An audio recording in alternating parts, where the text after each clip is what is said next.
If you want to capture a long screenshot or a scrolling screenshot on Xiaomi 15 Ultra, first we need to have an app opened on which we can scroll, or a website. This works as well for websites. Now, first we need to capture a screenshot. I'm gonna use 3 fingers gesture in order to capture a normal screenshot. So we can swipe down with 3 fingers like this, and then we can press scroll in the top right corner below the preview. And now, as you can see, the phone will start scrolling itself, and then of course you can choose where you want the screenshot to end.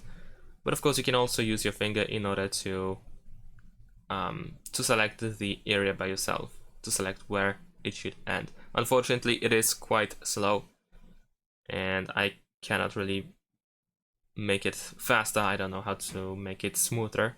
But let's say if I want to capture it up to, I guess, this point here, maybe to this point, then I can just press done at the bottom.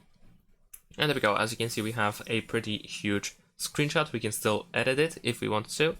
I'm just gonna save it by tapping the check in the top right corner.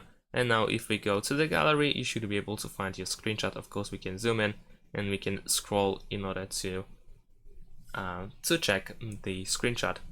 And that is it. Thanks for watching. Leave a like and subscribe to my channel, and see you in my next videos. Bye.